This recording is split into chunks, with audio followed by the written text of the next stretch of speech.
Muy bien, muy buenos días, tengan todos, Dios les bendiga. Aún oigo voces de fondo, así que vamos a tratar de buscar el silencio. Hemos estado a lo largo de los últimos meses estudiando un libro muy importante, el libro de los inicios, el libro de Génesis, y hoy vamos a llegar a la conclusión de este libro. Hemos podido ver en las últimas lecciones a través de diferentes maestros o hermanos exponiendo la palabra de Dios. Hemos podido ver cómo en el libro de Génesis apareció este personaje importante que viene a hacer un cambio en la historia del pueblo de Israel. Su nombre es José, uno de los hijos de Jacob. Podemos recordar que Jacob tuvo varios hijos y de estos hijos hubo uno que fue vendido como esclavo después de haber hecho planes incluso para matarlo. Uno de los hermanos viene y evita esta conspiración de asesinato y le dice a sus hermanos: ¿qué tal si lo vendemos más bien?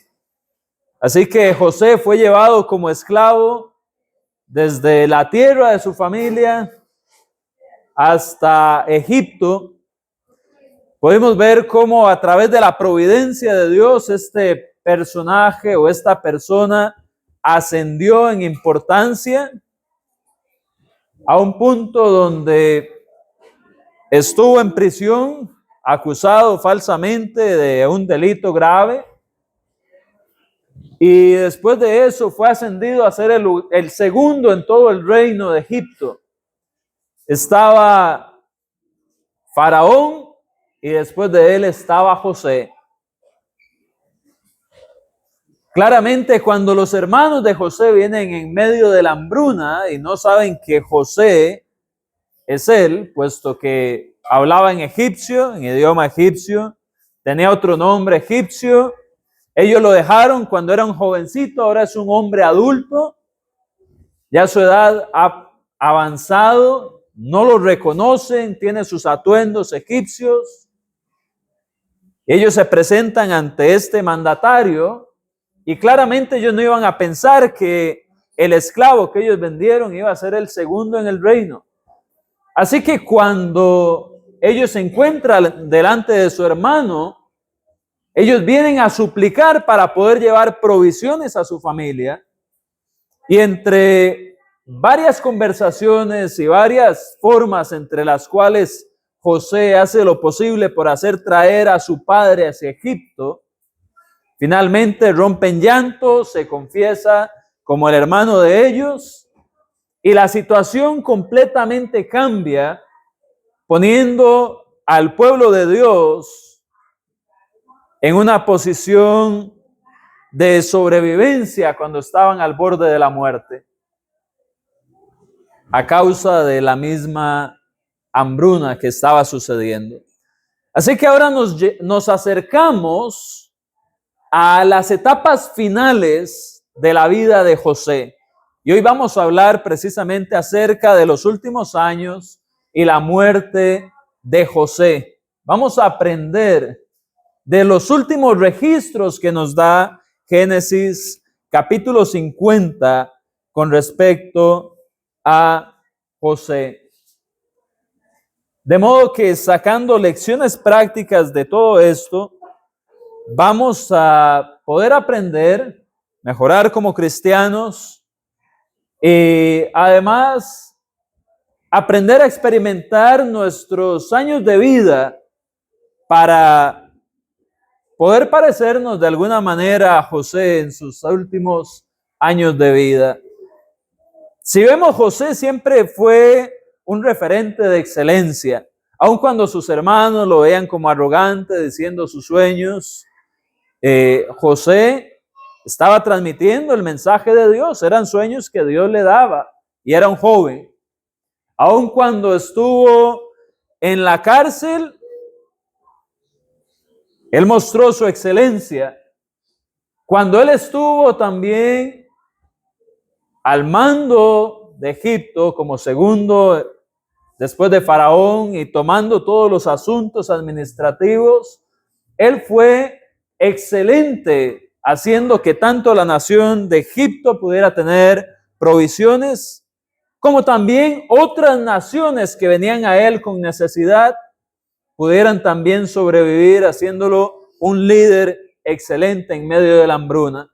Así que vamos a ver ahora la excelencia de este hombre, de José, en los últimos años de su vida. Y es una excelencia muy interesante porque vamos a ver que aunque José estaba en Egipto, y él vivía en Egipto y estaba en medio del gobierno egipcio, José no fue absorbido por la cultura egipcia y sus dioses, pese a la posición que él estaba experimentando. De modo que viene a ser un ejemplo para el pueblo de Dios y para el pueblo de Egipto, sin necesariamente haber sido absorbido por todo el paganismo, la idolatría y costumbres que se oponían a la moral de Dios que Egipto venía a tener. De hecho, cuando usted ve Egipto a lo largo de la historia de la Biblia, usted va a ver que muchas veces Egipto es una referencia a esclavitud, una referencia al pecado. ¿Por qué? Porque algunos años después, cuando ya los faraones no se recuerdan a José, la historia cambia un poco y es donde viene el tiempo de Moisés, donde el pueblo de Israel está en un estado de esclavitud. Pero vamos a ver que todo el tiempo, mientras José estuvo en Egipto, y sus últimos años y aún generaciones después de faraones que lo recordaban, Israel tuvo un trato muy especial. ¿Por qué? Porque la vida de este hombre vino a impactar a aquella nación, al pueblo de Israel, y ahora nos sigue impactando a nosotros a través de la historia que queda acá para que la leamos. Así que vamos a leer Génesis 50. Esto se da después de la muerte de Jacob. En el capítulo 49 usted se tuvo que haber dado cuenta cómo Jacob venía bendiciendo a cada uno de sus hijos.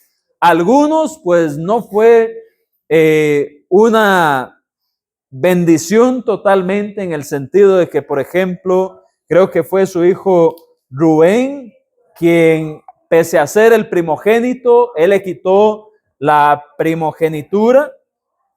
Y vamos a ver que algunos de sus hijos son exhortados, otros son levantados. En el versículo 8 del capítulo 49 vemos cómo se habla acerca de cómo de Judá iban a salir los reyes de esta nación. Y esto viene a ser una profecía en parte también relacionada a nuestro Señor Jesucristo, que luego viene a ser el rey descendiente de David, de la tribu de Judá. Y bueno, básicamente Jacob lo que hace es bendecir a todos sus hijos, y a la hora que iba a bendecir a José, pues termina bendiciendo también a sus dos hijos de una manera muy interesante. Y una vez que, como leemos en el versículo 33, se nos dice que Jacob expiró y fue reunido con sus padres, es decir, llegó a reunirse con sus ancestros después de la vida. Es decir, después de la vida, ¿qué nos dice esto? Viene la muerte, la separación del espíritu y el cuerpo, pero hay otra vida que es espiritual, y es ahí donde él se reúne con sus ancestros. ¿Quiénes? Bueno, recordamos a Isaac, su padre, Abraham, su abuelo, y estos patriarcas que vienen a representar a el pueblo de Dios en diferentes etapas. Vamos a leer el capítulo 50 entonces. En el versículo 1 vemos cómo José se echa sobre el rostro de su padre y lloró sobre él. Vemos en el versículo 3 cómo los egipcios mostraron respeto y lloraron 70 días conforme a la costumbre que ellos tenían. Y conforme el tiempo pasa, Vemos ahora a partir del versículo 15 los últimos días de este personaje, al menos lo último que se nos registra, y dice así: viendo los hermanos de José que su padre era muerto, viene y dice acá, dijeron, quizás nos aborrecerá José y nos dará el pago por todo el mal que le hicimos. En otras palabras, ellos creen, bueno, José tenía la idea de traer a nuestro padre a Egipto. Él nos iba a dar una mala imagen frente a su padre porque cuando él muriera tenía que darle una bendición, entonces iba a dar una buena imagen frente a su padre para tener una buena bendición de él, que era la costumbre en la antigüedad. Siempre, o la mayoría de las veces, el primogénito se quedaba con la mayoría de las cosas y la mejor de las bendiciones, y después los otros hijos igual eran bendecidos. Así que ellos piensan, él lo que quería era una buena bendición de su papá. Ahora que murió, ya no nos va a tratar igual. Y veamos lo que sigue en el relato de la historia. Y enviaron a decir a José, tu padre mandó antes de su muerte diciendo, así le diréis a José. Yo no sé si esto lo dijo Jacob realmente, pero qué conveniente, ¿verdad? Ya tienen miedo de que José les haga daño, entonces vaya, díganle a José que mi papá dijo esto, ¿verdad? Dice, te ruego que perdones ahora la maldad de tus hermanos y su pecado, porque mal te trataron. Por tanto, ahora te rogamos que perdones la maldad de los siervos del Dios de tu padre. Y José lloró mientras hablaban. Recordemos, el luto de José todavía estaba fresco. Los hermanos de José tienen miedo que ahora sí venga a cobrarse todas las que le hicieron, porque cuando usted lee, creo que era el capítulo 36, usted ve que esos hermanos tenían celos de José. En el capítulo 37 es que lo venden después de conspirar para matarle. Vea el versículo 18 del 37. Cuando ellos lo vieron de lejos, antes que llegara cerca de ellos, conspiraron contra él. ¿Para qué? Para matarle. Sí, que ese era el miedo que ellos tenían. Repito, no hay otro registro de que yo sepa de Jacob diciendo estas palabras, pero ellos vienen y le dicen, su papá, que es nuestro papá, dice que nos perdone, que nos tenga misericordia. Y José entonces se rompe en llanto. Cuando alguien rompe en llanto, usted sabe que su corazón se enternece, ¿verdad? Se pone tierno. Y el llanto es una de las emociones más interesantes porque no necesariamente es vulnerabilidad, pero nos pone vulnerables. ¿Por qué? Porque estamos mostrando al máximo esa emoción que sentimos. Así que lo que vamos a leer ahora de las palabras de José, su reacción después del llanto, nos va a mostrar genuinamente lo que hay en su corazón, lo que sale de sus pensamientos con respecto a esto que le han dicho sus hermanos. Y por eso este llanto es importante, porque las palabras que él va a decir se dan después de un periodo, después de una situación en la cual él no solamente está dolido por la muerte de su padre, sino que ahora él, con una actitud madura, ya no es el adolescente que estaba ahí esperando a ver qué iba a pasar con él en la cisterna. Ahora es una persona que ha visto la mano de Dios con él, cómo Dios salvó a su familia, sintió ese reencuentro de estar con sus hermanos después de no haberles visto por años. Así que esa respuesta que él les va a dar después de este llanto nos muestra el corazón de este hombre. Curiosamente, José es uno de los personajes en la Biblia de los cuales no se habla mal de él. Hay personajes de los cuales vemos que se les exalta, pero a la vez en otras partes se les reprocha algo. Bueno, en la Biblia no encontramos un reproche directo de Dios o de algún profeta o de algún patriarca en contra de José. Lo más que encontramos es cuando, malentendiendo la idea o con una reacción de enojo de Jacob cuando vemos a José contando el sueño, ¿verdad? De cómo su familia se iba a inclinar ante él, pero literalmente ese fue el sueño que tuvo. El enojo de Jacob simplemente fue la reacción ante algo que Dios mismo reveló ante José. Pero no es un reproche como tal. Así que vamos a ver.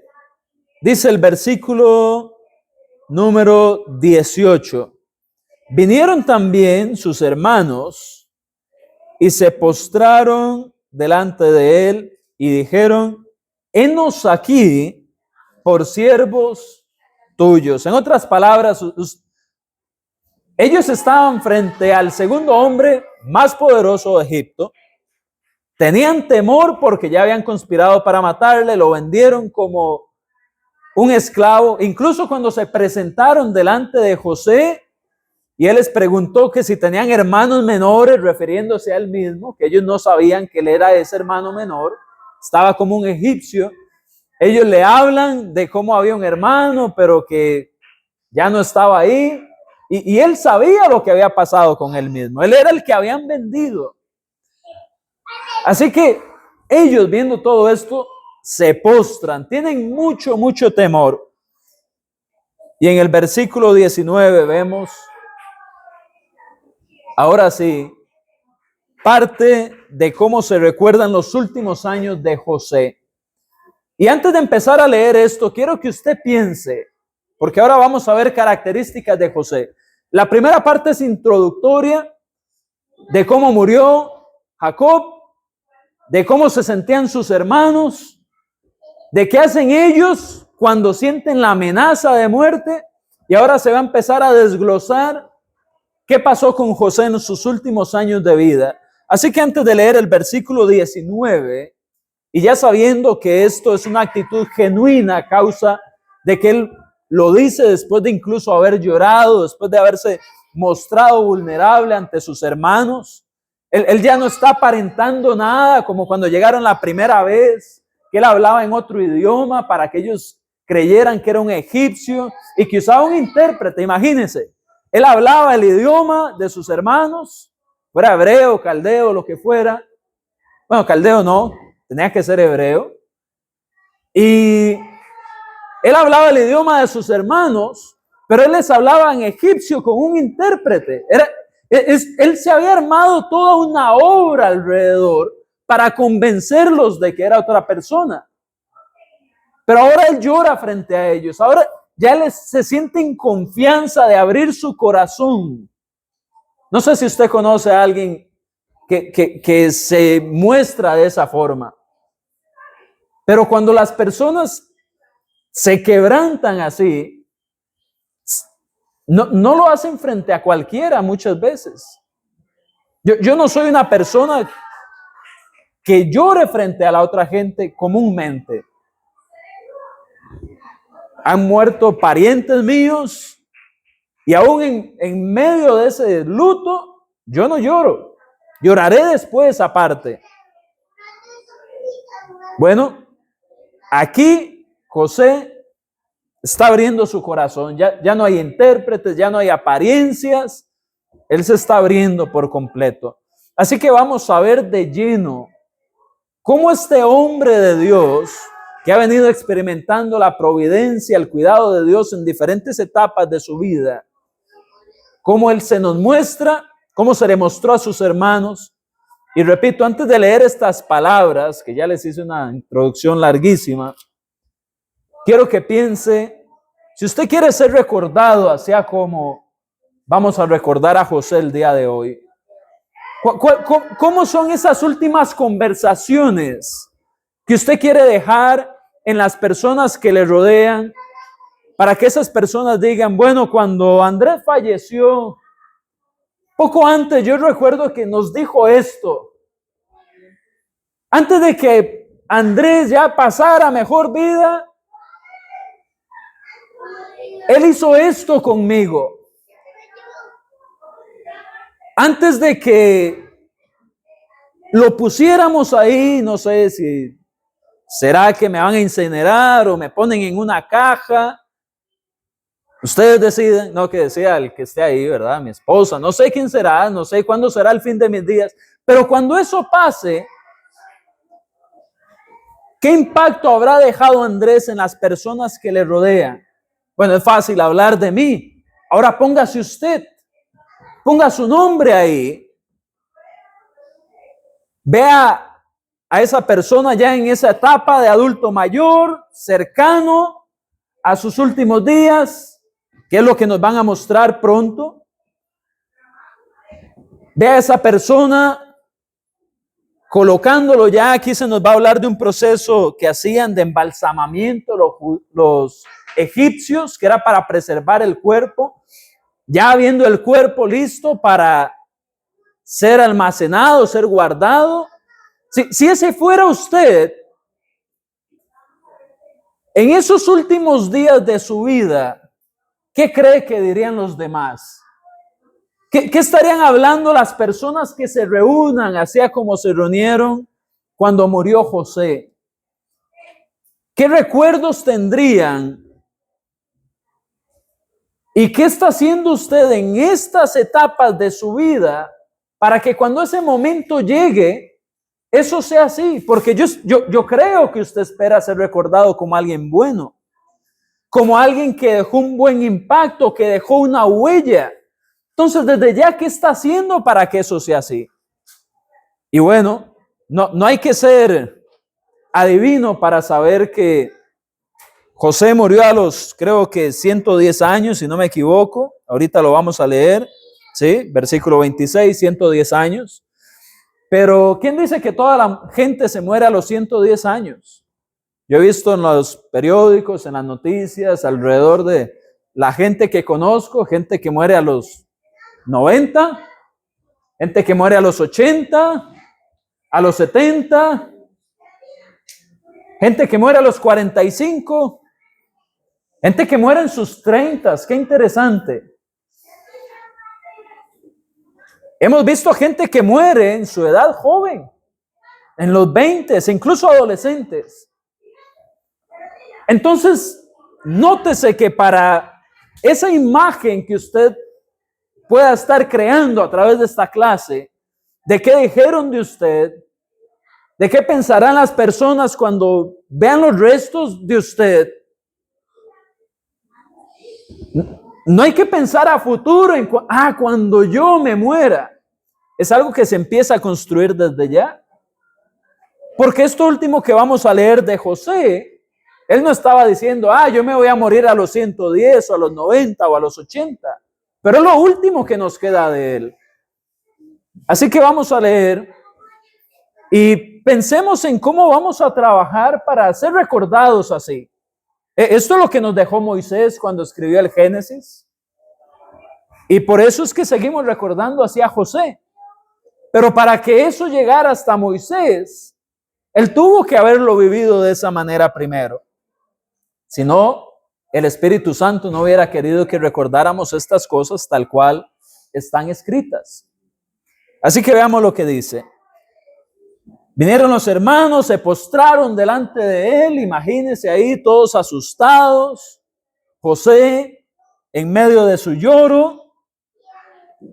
Y le respondió José, no sabemos si con lágrimas todavía o no, no temáis. ¿Acaso estoy yo en lugar de Dios? Vosotros pensasteis mal contra mí, mas Dios lo encaminó a bien, para hacer lo que vemos hoy, para mantener en vida a mucho pueblo.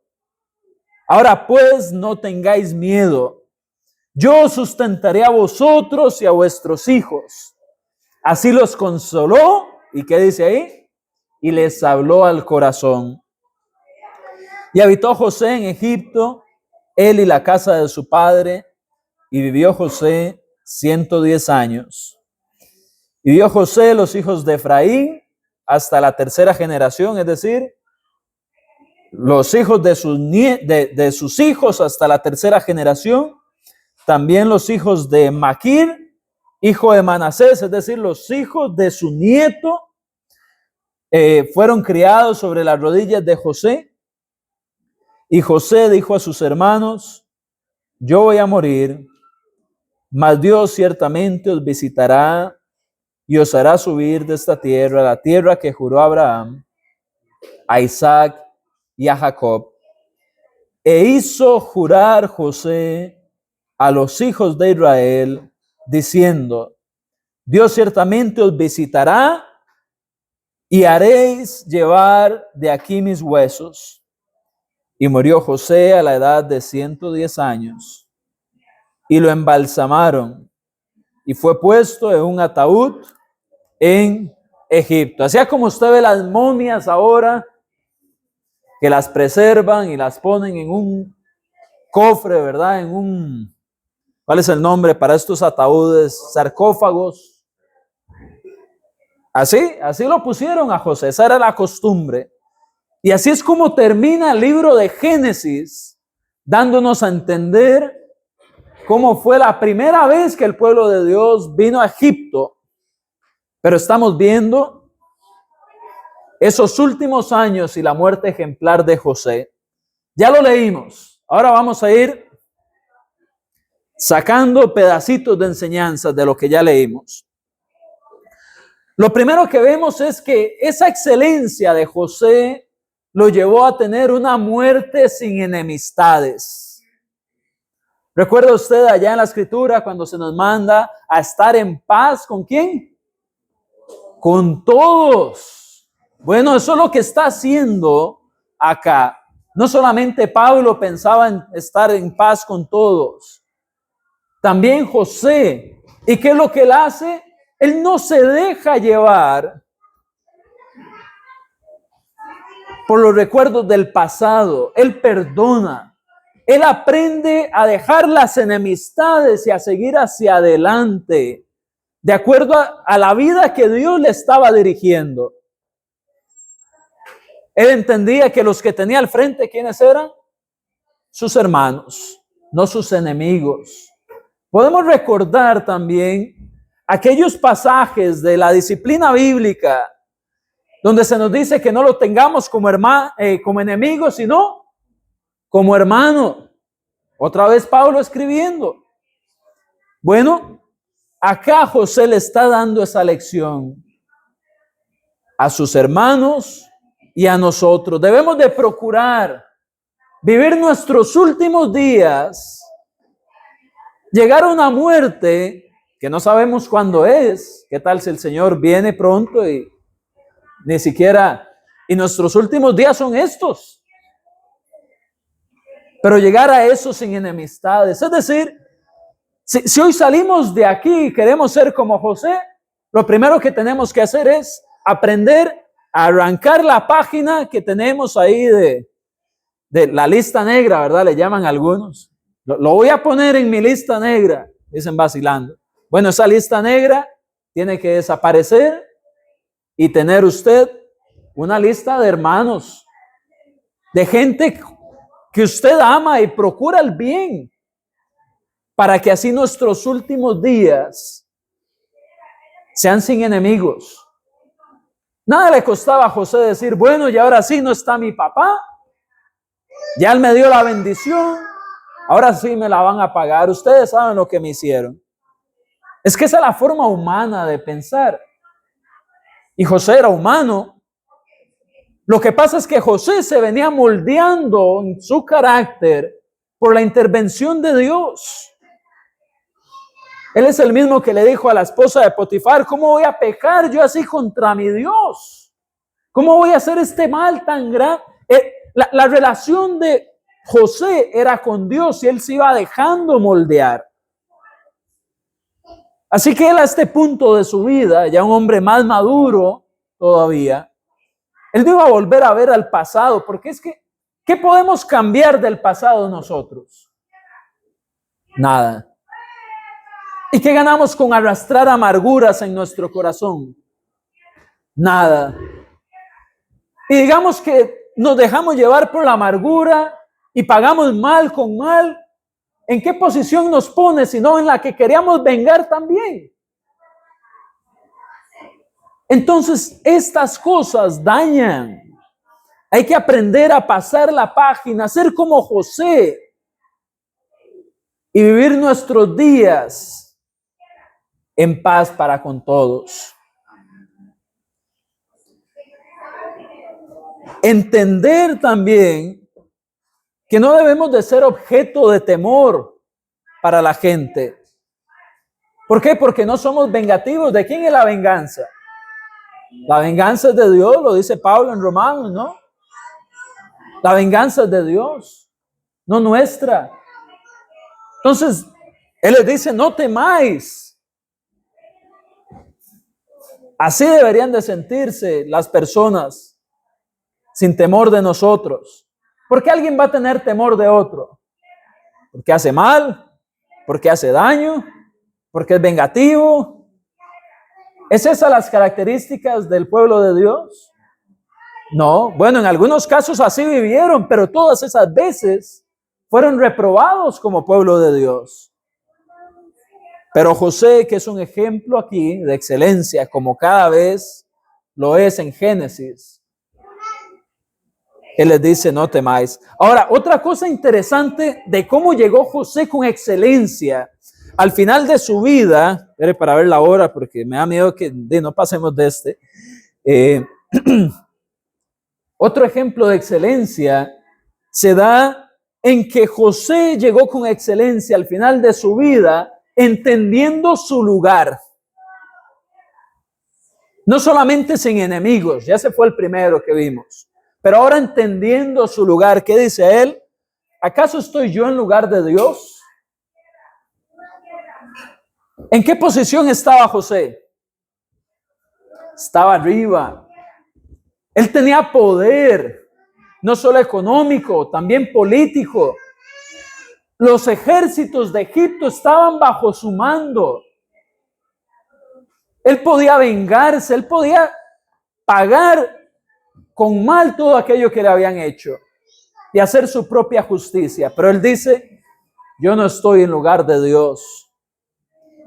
Muchas veces el ser humano, hermanos y hermanas, cuando nosotros absorbemos dinero, poder, una posición,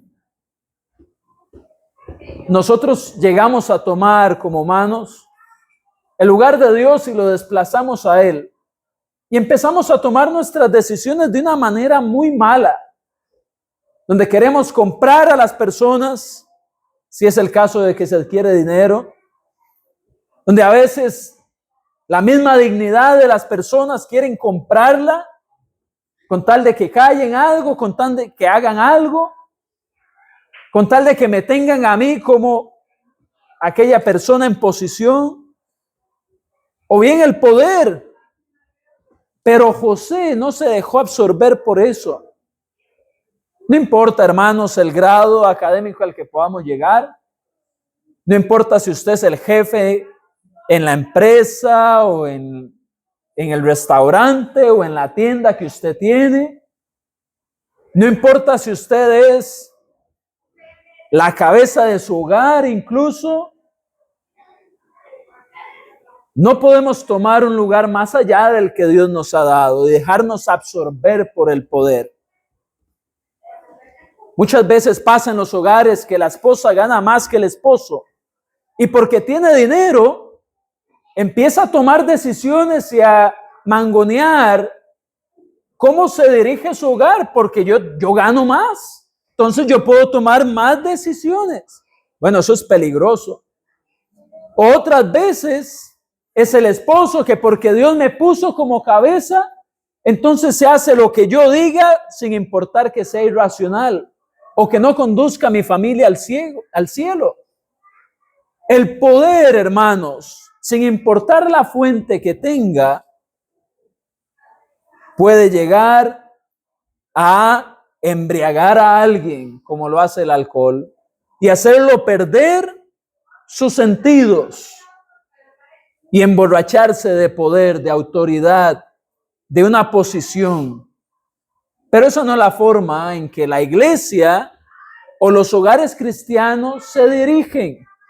Entonces, por eso es bueno entender cuál es nuestra posición. ¿Es el hombre cabeza del hogar? Sí. Dios le ha dado la palabra final en los asuntos del hogar, pero de forma que ese hogar se dirija hacia Dios. ¿Puede la mujer ganar más que su esposo? Posiblemente sí, en muchos casos. Pero ¿puede ella cambiar el plan de Dios? No puede. Y así en muchas otras situaciones. Hay que entender cuál es nuestro lugar. Hay unos que somos hijos. Y como hijos a veces queremos ser los papás de nuestros papás algunas veces. Pero no lo somos. Y tal vez tenemos más fuerza, más energía, a veces más recursos, y queremos que ellos hagan cosas que ellos no quieren hacer. Bueno, hay que entender cuál es nuestro lugar como hijos también. Esto debe de ser manejado entendiendo que Dios nos pone en un lugar, pero Dios está también sobre todos. Y para José era muy fácil olvidar eso. Estaba en el tope, en el imperio, bienes materiales, tierras. Vea que luego él les dice, tomen esto, tomen aquello, vivan en estas tierras, tomen estos animales.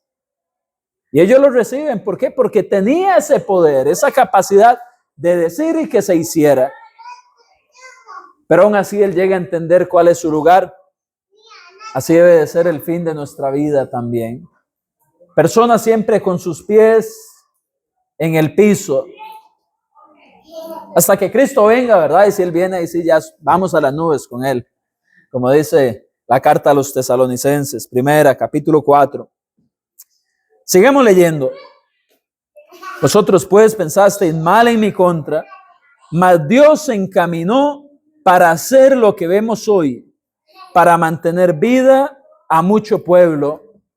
Vemos a José entonces viendo la mano de Dios a lo largo de su vida. Y eso es algo que nosotros tenemos que ser caracterizados por hacer también. Ya vimos que no tenía enemigos, entendía su lugar, era una persona que veía la mano de Dios en todo. Tenemos que aprender a ver a Dios en nuestra vida. Si lo ascienden en su trabajo, es la mano de Dios ayudándome. Si viene un hijo a la familia, es la bendición de Dios llegando a mi familia. Si viene un nuevo miembro a la iglesia, Dios está actuando con la iglesia y nos está ayudando a crecer. Entender esa forma de pensamiento espiritual en la cual vemos a Dios en todo actuando. Él no dijo, de ahí fue la casualidad. ¿Sabe cuál es la forma en que el mundo ve las cosas? Vea qué suerte la mía, dicen. Suerte la suya. Es Dios que está bendiciendo muchas veces, no es la suerte. No es la suerte. Es Dios actuando de diferentes maneras. Y vemos cómo Él vuelve a ver en retrospectiva y dice, todo aquello que ustedes me vendieran, que esto sucediera, funcionó para bien. Y es que, hermanos, cuando aprendemos a ver la mano de Dios en todo, podemos ser como José y ver hacia atrás o incluso ver al presente y decir, bueno, algo está tratando de hacer Dios con esto que estoy viviendo yo. Mi situación de salud me está asustando. Bueno, algo tengo que hacer. Tal vez tengo que cambiar hábitos alimenticios, hábitos de ejercicio, hábitos de dormir, hábitos de dormir menos, tal vez, no sé. Pero ver en todo algo para reflexionar y ver cómo Dios puede usar esto para conmigo y para otros. Que vendieran a José, cualquiera diría, es que lo vendieron como esclavo. ¿Qué tiene eso de bueno? Bueno, en ese momento no se veía tan bien, pero luego Literalmente Él salvó al pueblo de Dios que iba a traer al Mesías. Y ahora ustedes, tantos años después, y yo, podemos decir, somos salvos, tenemos esperanza del cielo, porque vendieron a José. Sí, tiene que ver con que vendieron a José, y eso permitió que luego de Judá descendiera Jesucristo, usando a María como virgen para que el Espíritu Santo pusiera un niño en ella. Y ese niño es Jesús, el Hijo de Dios. Así que hay que aprender a ver en todo. ¿Por qué? Veíamos en los miércoles que el cristiano vive una vida, o debe de vivir una vida optimista. Y eso es lo que está haciendo José. Aún en aquello que fue malo, hubo algo bueno. Le está diciendo a sus hermanos, bueno, en vez de estar viendo todo lo negativo, bueno, de esto va a salir algo bueno, seguramente. Y es lo que nos dice Romanos 8:28, creo que es. Que a los que aman a Dios, todas las cosas ayudan a bien. Eso a los que conforme a su propósito son llamados. Entonces hay que aprender a ver a Dios en todas las cosas. Paul, breve, porfa.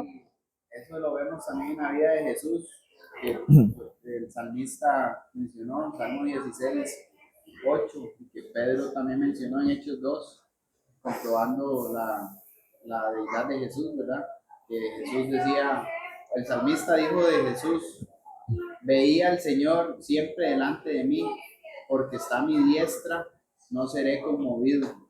Y lo que pasó en nuestro Señor Jesucristo por nuestros pecados no fue fácil, pero Él cumplió lo que estaba establecido, soportando, ¿cómo? Viendo al Señor, viendo la obra de Dios. Claro, la crucifixión era la mayor tortura que había. Y si Jesús se hubiera puesto a pensar, bueno, es que, ¿cómo me voy a morir yo en una cruz como un delincuente? Y ¿qué bueno hay en esto? No podríamos ser salvos. Pero aún en esos momentos de aflicción, ¿él que veía? Veía al Señor. Buen análisis. Seguimos, no vamos a leer, pero en el versículo 21 y en el versículo 22, vemos nosotros que la excelencia de José viviendo sus últimos días en una piedad y misericordia práctica. Vemos cómo él no solamente les muestra que los perdona, sino que además les da consuelo, y creo que me estoy brincando el versículo que quería ver, versículo 24, perdón, donde se les da la tierra. No, estoy mezclando aquí versículos. Sí, versículo 21, perdón. Dice, yo os sustentaré a vosotros y a vuestros hijos. No tengáis miedo. ¿Qué está haciendo José? Está entregando a sus hermanos. Está practicando la piedad, la misericordia. Ellos están en una condición vulnerable, temerosos, y él les dice, más bien les voy a dar. Muchas veces cuando recibimos, ¿cuál es la tendencia del ser humano? Acumular y acumular y acumular. ¿Qué hace usted con acumular todo el dinero que le llega en los bancos? Si hay personas con necesidad al frente suyo, ¿qué hace usted con tener tanto en sus cuentas? Si la cuenta de la iglesia, que es para el beneficio de sus hermanos, está vacía y no puede hacer proyectos, no puede hacer llevar el evangelio. Él está viendo en sus ojos la necesidad, pero en sus manos está llevando en práctica la ayuda. No es solamente ver lo que falta. Ay, es que nos falta un cielo raso aquí, es que nos falta tener aquí otro color en la pared, nos hace falta. Qué bonito sería aquí una torre de sonido, una pantalla, no sé. Y Dios nos bendice, nos da en nuestros trabajos, nos aumentan el salario. Todo el mundo quiere el aumento de salario. Levante la mano el que quiere el aumento de salario. Sean sinceros. Todos quieren el aumento de salario. ¿Quién quiere el aumento en su ofrenda? Todos piensan en el aumento de la ofrenda cuando piensan en el aumento de salario. Bueno, esa es la forma en que deberíamos de pensar. ¿Por qué? Porque debemos de ser como José. Personas que ven la necesidad y si tienen los medios, resolver, ayudar, colaborar. Él está siendo una persona que no solo acumuló para sí, está dando a aquellos que están necesitando. Así que esa es otra característica. ¿Va a ser usted recordado por haber sido dadivoso? ¿De que Dios le bendijo y usted bendijo a otros? Hay hermanos que cuando mueren y van a revisar el testamento, la mitad de los ahorros o el 80% o a veces todo lo que tienen lo donan a caridad de la iglesia. Hasta para el evangelismo. Y ellos dicen, ok, esto cuando yo muera, que sea usado para evangelismo. ¿Cómo vamos a ser recordados nosotros? La gente que dejó las cuentas llenas porque nunca hicieron benevolencia, o esos cristianos que estuvieron dispuestos a, como Jesús, a decirle a alguien, deje todo lo que tiene y déselo a los pobres. ¿Usted sabe por qué Jesús pudo decir eso? Porque Él ya lo había hecho. El corazón de Jesús no estaba en los bienes materiales. Ya Él había dejado todo, recuerda Filipenses 2. No que todo se cayera como eso. Ya Él había dejado todo por causa nuestra. Así que vemos a un José sin enemigos. Vemos a un José que además entiende su lugar. Vemos a un José que lleva a la práctica la piedad y la misericordia. Y finalmente vemos a un José que llena a su familia de esperanza. Ve el versículo 25. E hizo jurar José a los hijos de Israel diciendo, Dios ciertamente os visitará y haréis llevar de aquí mis huesos. Y murió José a la edad de 110 años y lo embalsamaron y fue puesto en un ataúd en Egipto. Si usted está tomando notas, anote Hebreos 11:22, Éxodo 13:19 y Josué 24:32. Usted se va a dar cuenta que aquí, a través de su fe, José está trayendo esperanza a las futuras generaciones. Recuerde, cuando pasan las generaciones de faraones que no recuerdan a José, Israel se convierte en esclavo por aproximadamente 400 años.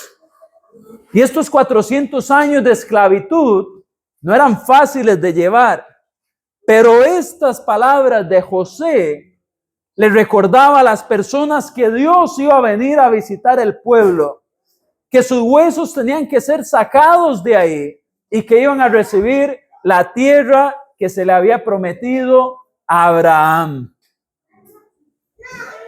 Y ese legado permanece hasta el tiempo de Moisés cuando él escribe estas cosas. Las futuras generaciones, estos niños que acaban de entrar aquí, van a tener ellos en sus mentes que va a haber un momento cuando Jesús nos va a visitar, en que va a venir por su iglesia, que nos va a llevar con él, o van a ser personas que olvidaron ese legado, que olvidaron esa promesa. Bueno, eso depende de nosotros, en cómo impactemos, en que aún en nuestra ausencia se siga recordando la promesa de Dios para su pueblo. Y usted ve entre esos textos que yo le mencioné de Éxodo, de Josué 24:32 y de Hebreos 11:22, cómo el hecho de que él anunciara que sus huesos no se iban a quedar en Egipto, sino que serían llevados a la tierra prometida, es una muestra de fe y es además una señal de esperanza para ellos. ¿Por qué? Porque al estar conservados los huesos de José para ser llevados allá, y de hecho en eso tuvo que ver el embalsamamiento, que eso preservó el cuerpo de José para que esto fuera posible. Al ser esos huesos algo que se mantenía en Egipto, las siguientes generaciones tenían que seguir pensando, va a venir Dios, nos va a llevar al lugar prometido, vamos a salir de aquí. Era un recordatorio entre ellos. Y nosotros debemos, al igual que José, como él tuvo esa fe de que iba a llegar a un lugar prometido, debemos de dejar claro a esas siguientes generaciones de que aun cuando muramos, aun cuando nuestro cuerpo esté ahí, como dije, en un ataúd o en una urna, si fue incineración, esos restos no vienen a limitar el plan de Dios, porque aún así va a haber un momento cuando Dios nos visite y nos va a llevar al lugar que se nos ha prometido, nuestra patria celestial. Como dice Filipenses, creo que es capítulo 3, en sus últimos versículos, versículo 21. Nuestra patria no es esta, tenemos una ciudadanía celestial. Y mientras más nosotros hablemos de eso, más las siguientes generaciones lo van a recordar. José habló de sus huesos, habló de la promesa y de la venida de Dios. Y las generaciones siguientes guardaron esos huesos. Y por tanto también la esperanza de que aquello se iba a cumplir. Cuando Moisés salió de Egipto, ellos no dejaron los huesos de José. Aquella generación no había olvidado lo que José había dicho. ¿Por qué? Porque el legado de José fue claro y su fe había sido manifiesta. Para que estos niños y las siguientes generaciones recuerden lo que este libro santo dice, necesitamos hablar lo suficientemente de ello y reflejar una vida enfocada en la otra vida, en el otro lugar, donde la bendición de Dios va a estar para todos. Tanto así para que las otras generaciones no lo olviden. Y por eso es que José es un ejemplo de excelencia. Porque murió, vivió sus últimos días sin enemigos, porque entendía su lugar, porque practicó la piedad de forma activa y no solo viendo la necesidad, y porque transfirió su fe a las siguientes generaciones. Muchas gracias por haber estudiado este libro de Génesis con nosotros. Que Dios les bendiga. Vamos a terminar la grabación.